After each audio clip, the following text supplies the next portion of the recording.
All right, all right, all right. There you go. Here we go. Hawksley? Spit out, David. Joel Hawksley, David Washington. This is You Can't Make This Shit Up. We are at the Oxford Sports Pub and Secret Society, and you are with us. Thank you so much. It's Content Creation Thursday, and we're here to deliver the best commentary that we can offer as your political innovators. I'm going to jump right into this one. The state of Florida tweaked its history curriculum to match the so-called Stop Woke law that takes aim at lessons over issues like white privilege by creating new protections for students and workers, including that a person should not feel guilty. If I get this right, should not be instructed to feel guilty or feel guilt, anguish, or any other form of psychological distress due to their race, color, sex, or national origin. The law specifically requires schools to teach about how freedoms have been infringed by sexism, slavery, racial oppression, racial segregation, and racial discrimination, and be delivered in an age-appropriate manner. What the fuck does this have to do with reading, writing, and arithmetic? Let's jump in. Really? Oh, see, you always have subjects like this, and it's like, where am I going to go? Look, I defend the fact that I understand what they're trying to accomplish. But David, when you say reading, writing, and arithmetic, it's been a long time since schools ever did those functions. Yeah. These teachers are parents. These teachers are counselors. These teachers are everything but teachers. Yeah. And then we're now getting instruction on how to instruct because we're getting to a point where white kids are starting to feel guilty, being shamed for the past. And now, is this going to balance it out? No, you're still the majority. It's still the majority. And they have to understand the problem is we don't teach history or we don't teach anything the way it actually is. So, hey, Christopher Columbus, yay, he was wonderful, wonderful, wonderful. We went years with the same story. It's in all the textbooks. Right. But the truth was, Christopher Columbus never stepped foot on America. Okay. And there's a lot of that. I mean, the stories, we're Generation X, right? Mm-hmm. We're Generation X. And so growing up, I heard that same story about Christopher Columbus. And over the years, as we do our own research and as more information comes out, as technology becomes more available, we learn more and more about the stories. We learn more about whether it's baseball, Ken Burns and his documentary, or we talk about issues like slavery and who was involved, how it transpired, who were the heroes that brought slavery to an end, and who were the major players.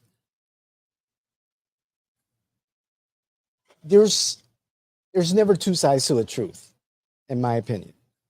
There's not my truth and your truth. No. There's facts.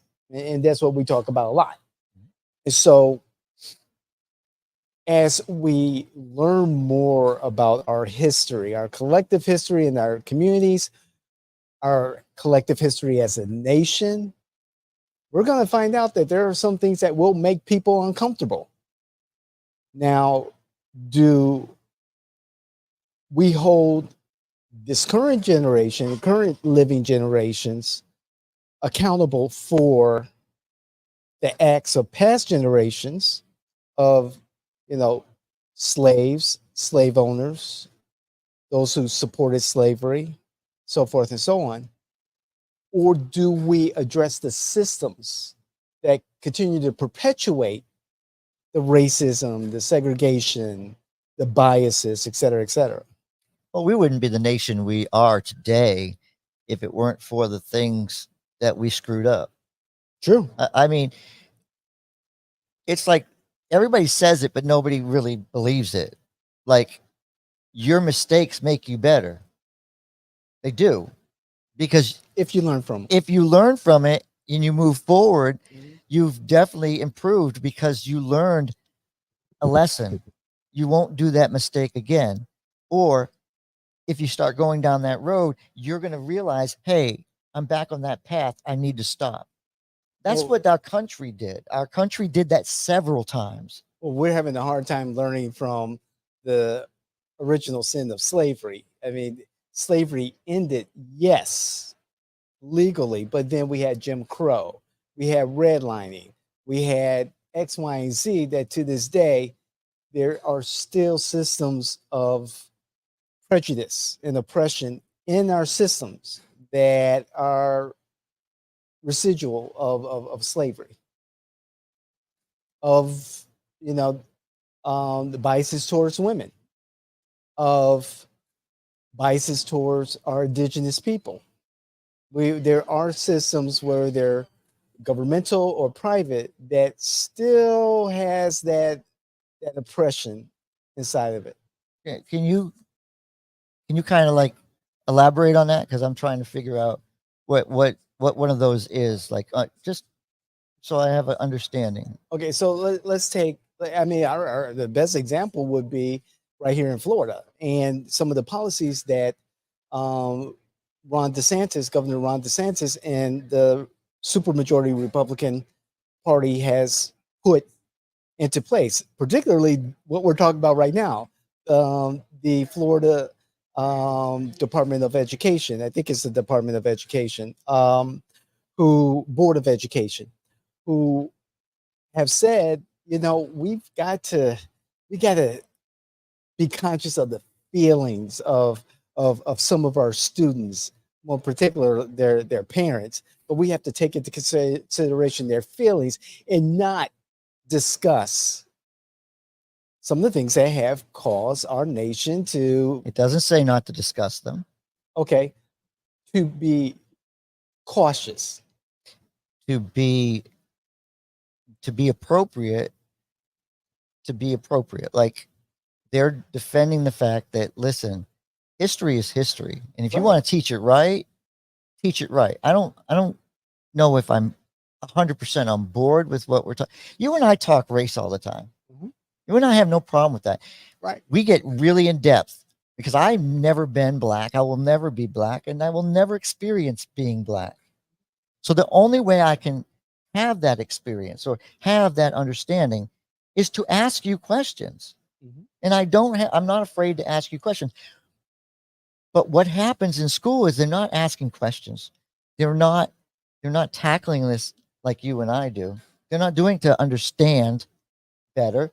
They're just trying to harm the other person. It's No. your guy. You have this.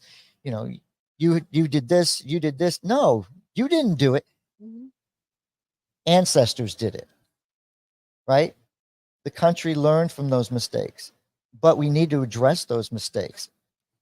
Those mistakes of slavery that, the Republican Party, was formed on, because we were abolitionists. So when you go to the root of, the party, that's why I believe in the Republican Party. Whether they go off the rails like so often they do, Mhm. I'm going to stick with the fact that the history of the party was great until you had McCarthy and you had Goldwater. Okay. This is where we have two leading Republicans that basically brought like hawkish policies and, attacking, people of a different party. I mean, that was never what I saw the party as. Going back to the Board of Education's decision, unanimous decision to be cautious about talking about certain topics. Again, America has a very rich history and a very painful history. And sometimes we're going to have conversations about things that are going to be painful, things that are going to be hard to take, things that need to be discussed so that we do have a full perspective of what occurred and how its effects continue to this day. I mean, there's no sugarcoating the fact that there were blacks who helped perpetuate slavery. However, here in America, in the South, there were a vast number of white slave owners of the elite in society who by far were the horrible maintainers of this institution. And there's no sugarcoating it. And if folks are get into their feelings about it, which it seems like, people in the Republican Party are showing, then I can't help them. I really can't help them. So my favorite book, I think I've told you, my favorite political figure in history is Frederick Douglass. Yes. Like this is the American story of a young man from slavery to abolitionist. He was influential with presidents. He was influential with getting England to leave slavery. Mm-hmm. He was that guy that stood up. Now, how did he get that audience, right? How did he get that audience? Because he was black, he shouldn't have been able to get that audience, if you think about it. Okay. I mean, but the audience, he was intriguing. He learned to read.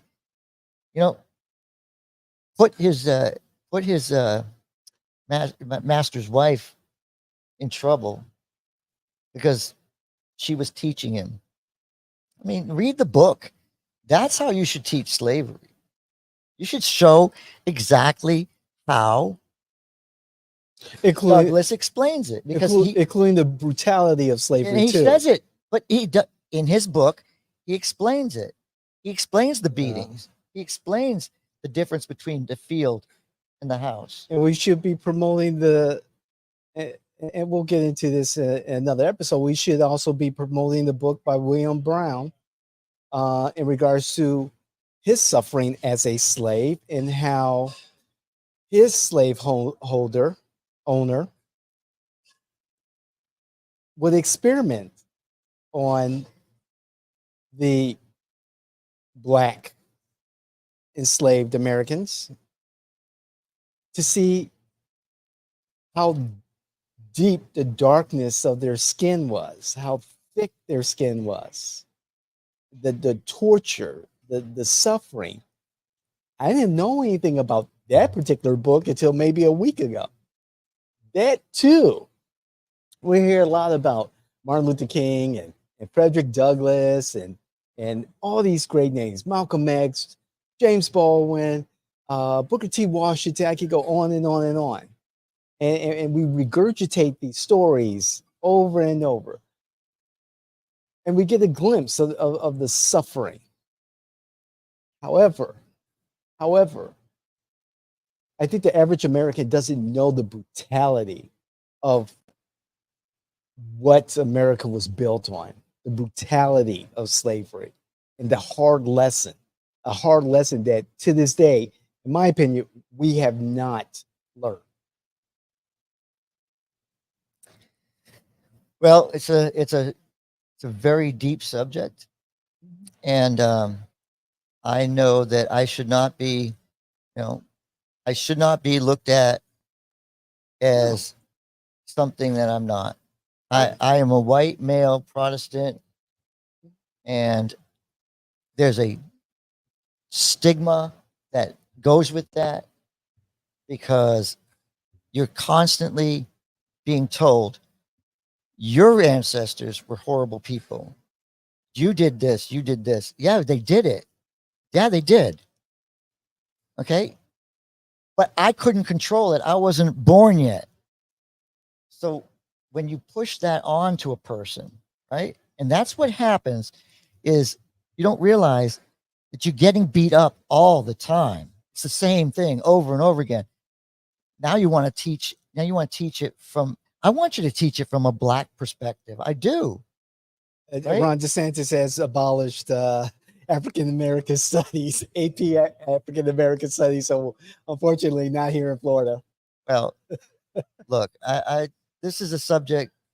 We have Asians. We have Asians that are actually almost wiped out of our history books, and the Asians, they were treated like hell during the World War, and that was a Democrat in charge and put them in concentration camps, basically. Like, wait a minute, where's that story?